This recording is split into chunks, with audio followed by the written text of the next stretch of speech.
Baik, Assalamualaikum warahmatullahi wabarakatuh. Selamat siang semuanya. Waalaikumsalam warahmatullahi wabarakatuh. Siang, Bu. Bagaimana kabarnya hari ini? Apakah baik? Alhamdulillah baik. Baik, sebelum memulai pembelajaran pada pagi ini, alangkah baiknya kita berdoa terlebih dahulu. Berdoa menurut agama dan kepercayaan masing-masing. Berdoa mulai, berdoa selesai. Baik, sebelumnya Ibu akan melakukan presensi terlebih dahulu ya. Apakah di sini ada yang tidak hadir? Sepertinya hadir semuanya ya. Sebelum memulai ke materi selanjutnya, Ibu ingin bertanya nih pada kalian semua. Di sini ada yang pernah mengalami bahaya seperti terpeleset kah?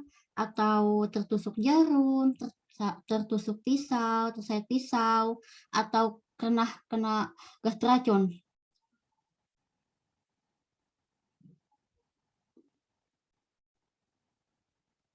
Apakah ada? Pernah, Bu, terpeleset. Terpeleset. Itu karena apa ya, Mbak? Itu karena lantainya licin, Bu. Ada lagi yang lain?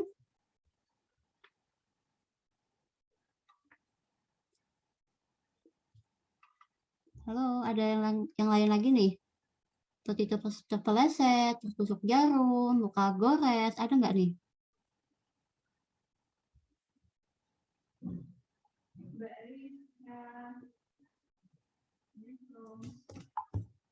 Baik, Ibu lanjutkan lagi aja ya.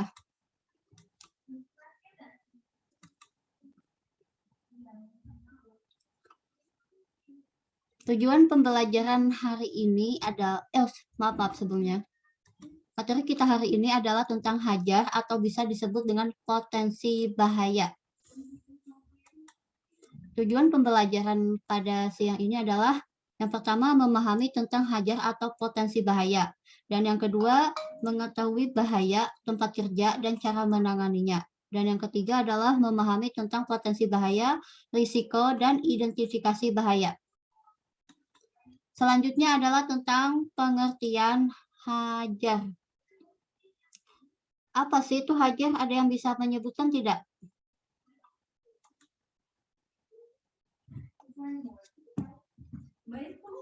Saya, Bu. Iya, apa? Hazard adalah segala sesuatu yang dapat berpotensi menjadi bahaya, bahkan insiden atau insiden di berbagai lingkungan kerja. Dipastikan kita dapat menemukan hazard tersebut dengan melakukan identifikasi hazard. Baik, terima kasih ya. Nih, di sini ada pengertian hajar atau potensi bahaya. Baik sekali, tadi jawabannya ya. Potensi bahaya atau hajar adalah kondisi yang dapat mengantarkan atau mengakibatkan kecelakaan, yang pada akhirnya menimbulkan kerugian bagi pekerja. Kondisi kecelakaan tersebut seperti luka, cedera, ketidakmampuan melakukan fungsi yang telah ditetapkan. Jadi salah satu penyebab utama kecelakaan kerja adalah penyakit akibat kerja, adalah kegagalan untuk mengidentifikasi atau mengenali bahaya yang ada atau bahaya yang sebenarnya dapat dicegah di tempat kerja, seperti itu. Dan yang selanjutnya adalah potensi bahaya. Nah, potensi bahaya tersebut ada terbagi menjadi 5. Yang pertama adalah fisika, kimia, biologi, ergonomi, dan psikologis. Nah, yang pertama itu adalah tentang fisika. Nah, fisika tersebut terdiri dari suhu, listrik, tekanan, kelembapan, debu. Nah, jadi seperti itu. Dan yang kedua adalah kimia. Bahan yang padat, bahan cair, dan juga gas. Dan selanjutnya adalah biologi, yaitu ada binatang berbisa seperti ular, terus binatang buas seperti harimau, tumbuh-tumbuhan yang berbisa, jamur, bakteri, atau virus. Nah, yang selanjutnya adalah tentang ergonomi. Ada fisiologi atau anatomi. Nah, selanjutnya adalah psikologis, stres. Stres itu biasa diakibatkan oleh kebanyakan kerja atau bekerja atau banyak yang terjadi di luar atau seperti apa gitu. Terus keseimbangan jiwa yang terganggu. Selanjutnya adalah potensi bahaya. Potensi bahaya ditentukan oleh 3 aspek, yaitu yang pertama adalah keparahan dari kecelakaan. Jadi kita melihat dulu si A tuh kecelakaannya seperti apa, apakah parah atau tidak, atau apakah perlu penanganan yang lebih medis atau seperti apa, atau diantarkan ke rumah sakit atau seperti apa, seperti itu. Dan yang kedua adalah keseringan bahaya menimbulkan kecelakaan. Yang pertama ada kalis atau remote, laka atau random, jarang, seldom occasional, dan yang ketiga adalah kronis atau kronik. Dan yang potensi bahaya ketiga adalah jenis bahaya. Ini jenis bahaya itu yang seperti dijelaskan sama Mbak Rima di awal tadi mungkin terpeleset. Nah, itu mungkin saja akibatnya lantainya licin atau ada ketumpahan air seperti itu. Atau ngepelnya belum selesai, terus kita jalan terpeleset gitu. Terus tertimpa benda jatuh, terjatuh, terjepit benda, terkena arus listrik, terus kontak dengan bahan berbahaya atau radiasi. Terus gerakan yang melebihi kemampuan, pengaruh suhu tinggi.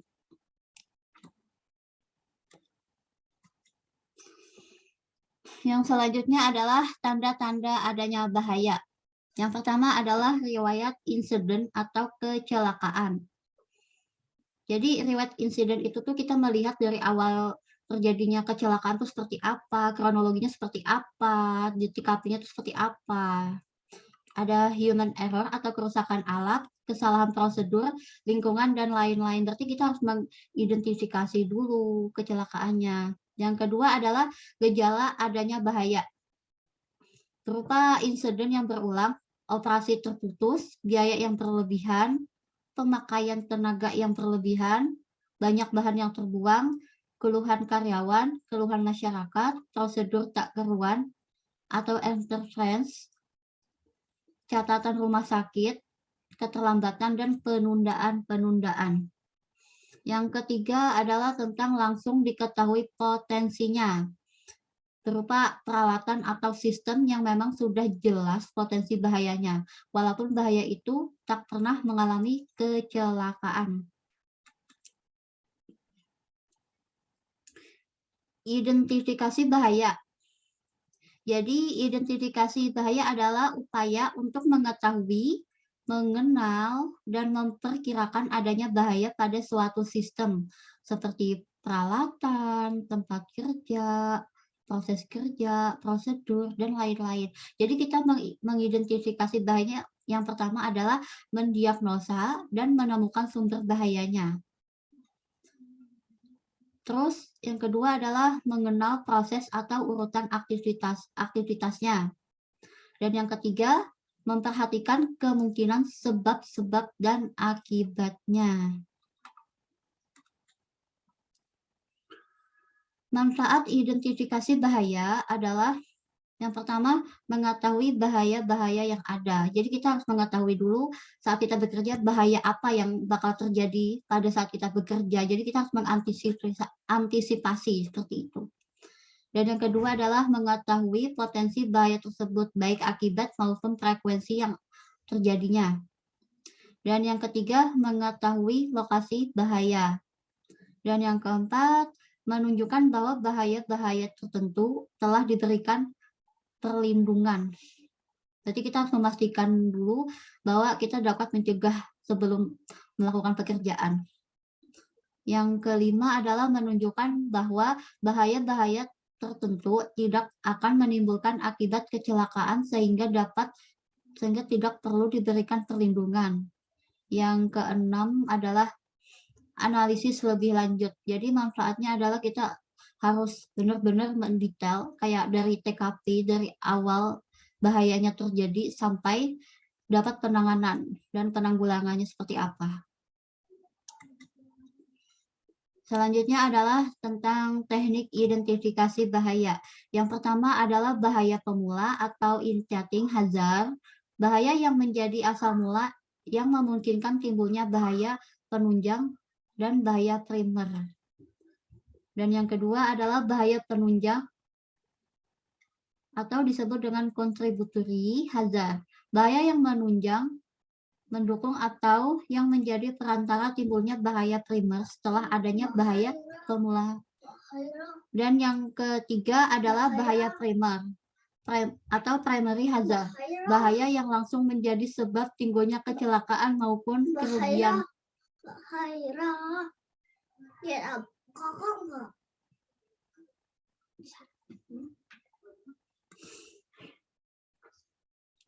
Dan selanjutnya adalah tentang kecelakaan kerja. Secara umum, kecelakaan selalu diartikan sebagai kejadian yang tidak dapat diduga.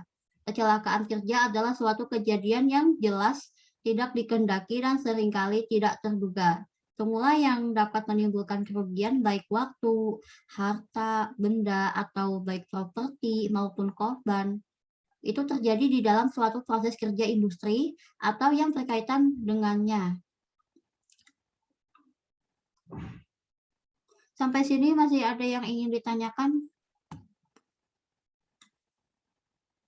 Sepertinya tidak ada ya. Baik, Ibu lanjutkan. Nah, suatu kecelakaan tidak datang dengan sendirinya. Terjadi kecelakaan merupakan suatu hasil dari tindakan tidak aman dan kondisi tidak aman, dan kedua hal tersebut selanjutnya tergantung pada seluruh macam gabungan dari berbagai faktor. Inilah dalam kegiatan urutan tertentu akan mengakibatkan kecelakaan. Yang pertama ada lack of control atau bisa disebut dengan tidak memadainya program stand and program perumusan standar. Itu seperti kita tempat kerjanya tuh harus kayak sesuai SOP, sesuai standar operational procedure seperti itu. Yang kedua adalah basic cause atau faktor pribadi, faktor pekerjaan. Itu baik faktor dari diri kita sendiri atau pekerjaan kita. Terus yang ketiga adalah immediate cause atau tindakan tidak aman, kondisi tidak aman. Itu tindakannya tidak aman, seperti kayak melakukan sesuatu itu tidak bertentangan gitu. Terus kondisinya tidak aman atau kesehatan kita ada yang nggak baik atau kurang sehat, seperti itu. Terus ada aksiden atau bisa disebut kontak dengan energi. Yang kelima ada loss atau manusia, harta, benda, dan proses produksi.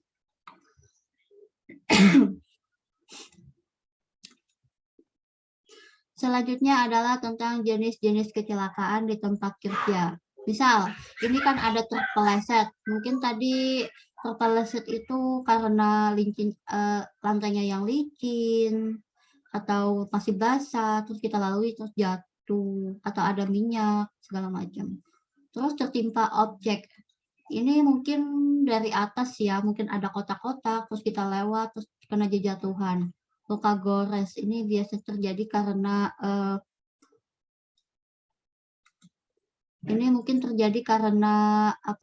kalau luka gores itu bisa kena pisau, seperti itu. Tidak hati-hati nih menggunakan pisau sehingga menyebabkan luka gores. Yang selanjutnya adalah tentang percikan listrik. Nah, ini sering kali terjadi. Misal kayak kita di tata busana nih, kan kita memakai mesin industri, kan itu yang bagian bawahnya itu mesinnya. Nah, itu hati-hati kalau kita menggunakannya. Soalnya panasnya itu bisa menyebabkan percikan api juga, atau kayak stop kontak yang tidak dicabut. Jadi kita memastikan tempat kerja kita tuh kalau udah selesai memakai, kita harus mencabut semua aliran listrik seperti stop kontak yang masih mencolok dengan mesin jahit tersebut. Terus juga kayak di boga nih, pas menyalakan kompor itu tuh hati-hati juga. Terus menghirup gas beracun. Nah, ini nih. Kadang di tempat kerja ada bau seperti apa gitu, habis kayak limbah-limbah seperti itu. Terus suara bising, mungkin suara dari mesin jahit ya, mungkin ada mengalami kebisingan juga. Terus cedera otot.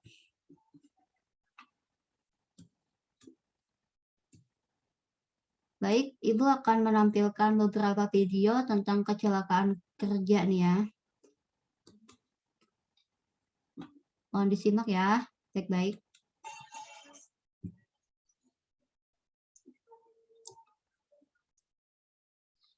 Dia melakukan pekerjaan, terus tidak memiliki seperti kayak perlindungan, kayak atau tanda-tanda gitu, kayak misal jangan lewat sini gitu.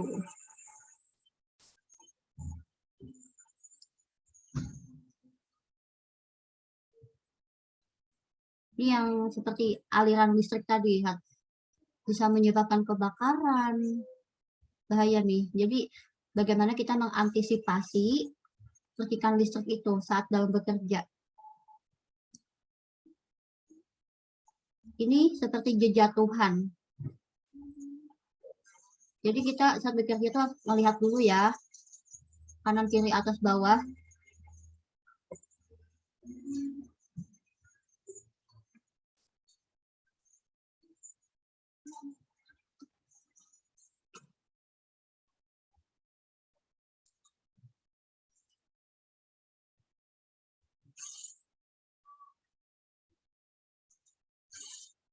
Nah, ini tadi tentang percikan listrik juga nih, aliran listrik.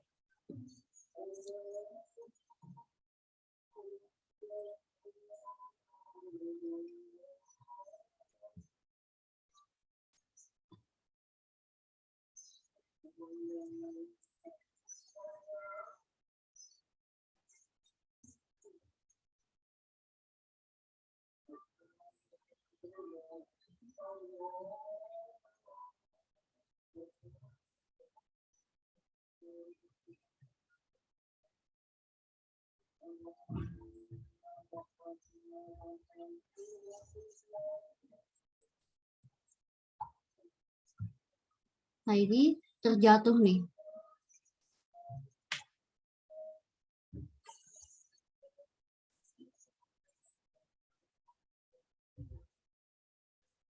Mungkin ini disebabkan oleh gas beracun ya, sepertinya.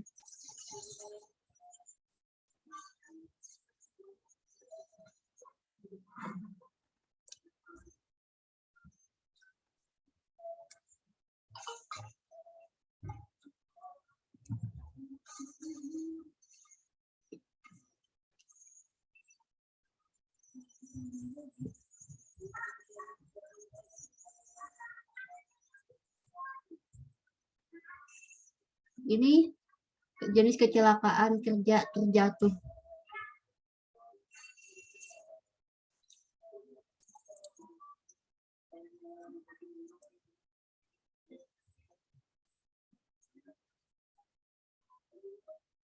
Nah, ini adalah bagian dari kelembapan udara dan mengakibatkan gas beracun. Nah, baik, dari video tersebut tadi kan udah dijelaskan di sini tentang terpeleset, tertimpa objek, luka gores, percikan listrik. Nah, di sini tadi sudah terlihat jelas kan mengapa kita sebelum bekerja itu mengantisipasi bahaya-bahaya tersebut sebelum terjadinya kecelakaan. Baik, saya akan memperlihatkan video yang kedua tentang apa namanya kecelakaan mungkin K3 saat di dapur ya. Mohon disimak ya baik-baik.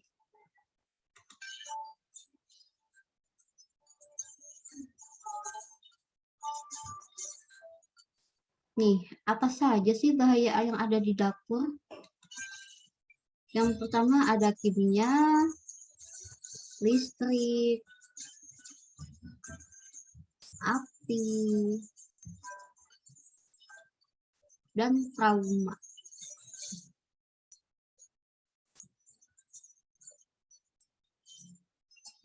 Nih, apa saja yang perlu diperhatikan? Yang pertama ada bahaya api, yaitu jauhkan benda yang mudah terbakar seperti pemantik api, rokok, dan kain kering. Atau kain kering bisa tuh, atau tisu segala macam. Dan yang kedua, tidak menggunakan baju yang berlengan panjang dan menggulungkan lengan baju sampai siku minimal ya. Dan yang ketiga, gunakan alat proteksi diri seperti apron, celemek, sepatu bot, sarung tangan, atau kacamata juga. Atau yang dibuat di kepala atau apa namanya, topi ya.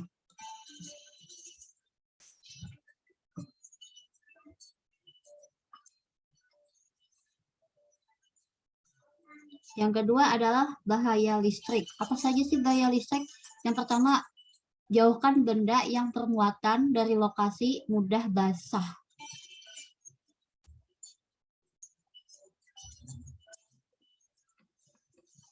Dan yang kedua, tidak menggunakan peralatan yang sudah rusak atau kabel dayanya yang rusak.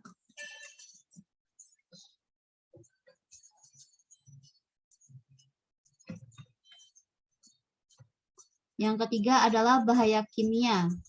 Yang pertama ada gunakan alat proteksi diri seperti boot, Google Apron, sarung tangan, celemek, topi ya.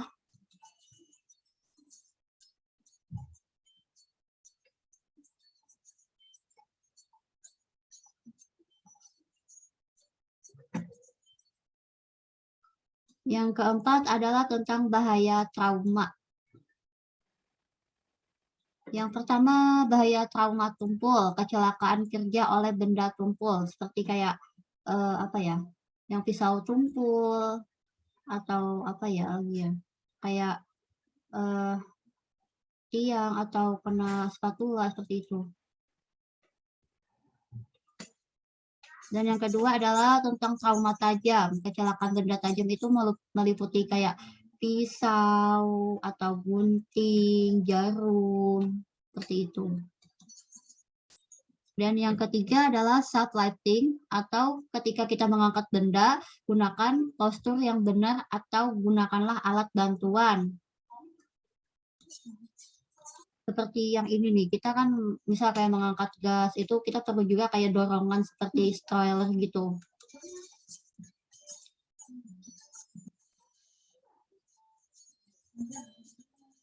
Terus apa saja sih yang perlu diperhatikan dalam bahaya bantuannya? Yang pertama adalah alat portable ada di berbagai tempat. Seperti kayak selang buat kayak jalurnya air gitu. Terus yang kedua adalah lampu darurat dan jalur evakuasi. Nih, setiap pekerjaan itu kita harus ada jalur evakuasi. Takutnya terjadi sesuatu atau kecelakaan kerja itu kita kayak perlu dadakan gitu tuh keluarnya. Atau terus penerangan atau cahaya yang benar-benar mumpun atau terang gitu. Supaya nggak gelap.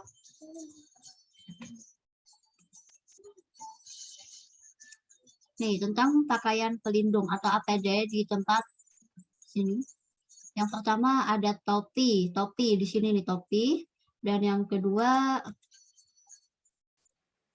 ada masker di sini untuk menutupi mulut dan hidung. Yang ketiga kacu atau necktie di sini itu supaya lehernya tuh mungkin tidak berkeringat atau seperti apa gitu. Dan yang keempat celemek itu melindungi badan kita nih, badan tengah kita.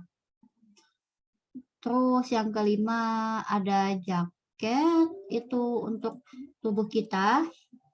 Terus yang keenam ada sarung tangan, hand gloves itu supaya kita apa ya, supaya tetap higienis gitu.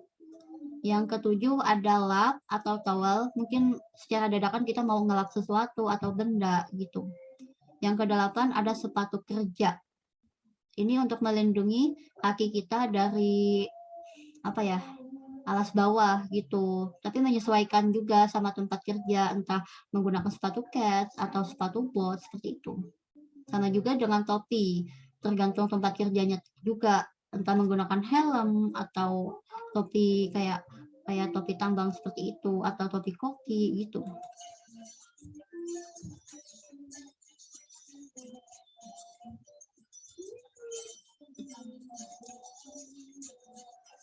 Ibu cepat aja ya. Nah, selanjutnya adalah tentang tindakan pertama. Tindakan pertama pada luka iris ringan. Yang pertama, bersihkan luka dengan air. Dan yang kedua, beri obat antiseptik seperti alkohol ya. Terus tempelkan plaster yang steril pada luka gores tersebut. Untuk menutup lukanya nih.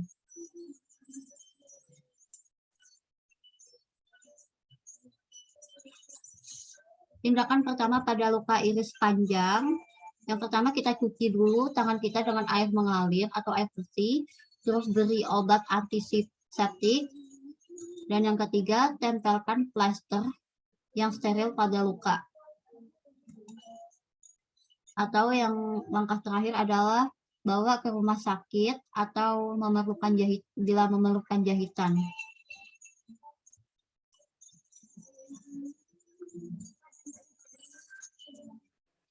Prinsip atau cara kerja yang perlu diperhatikan untuk menghindari terjadinya luka karena teriris atau terpotong, luka gores segala macam, itu selalu menggunakan pisau yang tajam, yang menggunakan yang tumpul. Terus yang kedua, selalu menggunakan alas atau talenan sewaktu memotong. Dan yang ketiga, berkonsentrasi penuh pada waktu bekerja dengan pisau atau alat. Yang keempat adalah apabila pisau terjatuh, jangan coba-coba untuk menangkapnya, karena bahaya juga sih. Dan yang kelima, jangan menaruh pisau di dalam bak atau cuci di dalam air. Terus yang keenam, bersihkan pisau dengan hati-hati setelah digunakan, dengan mengarahkan sisi pisau yang tajam menjauh dari tubuh. Nih. Dan yang ketujuh adalah apabila tidak digunakan, simpan pisau di tempat yang aman, misalnya di rak atau di tempat pisau khusus lainnya seperti ini nih.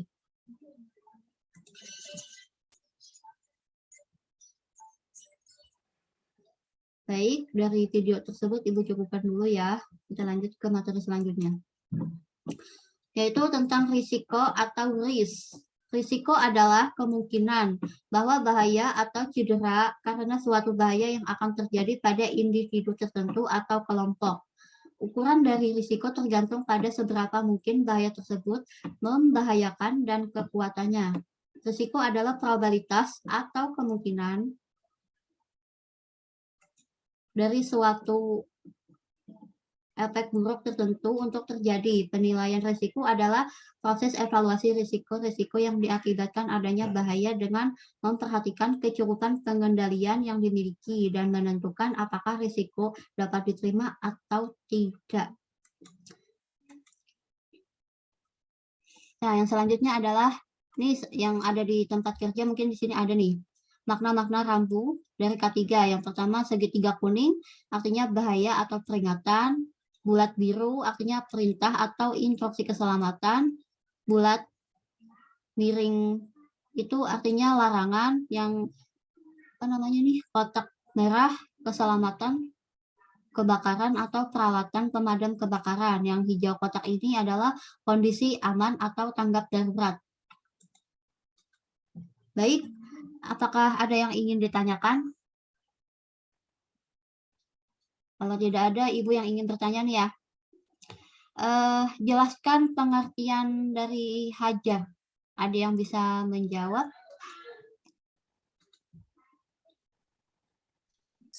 Saya, Bu. Baik. Apa tadi jawabannya?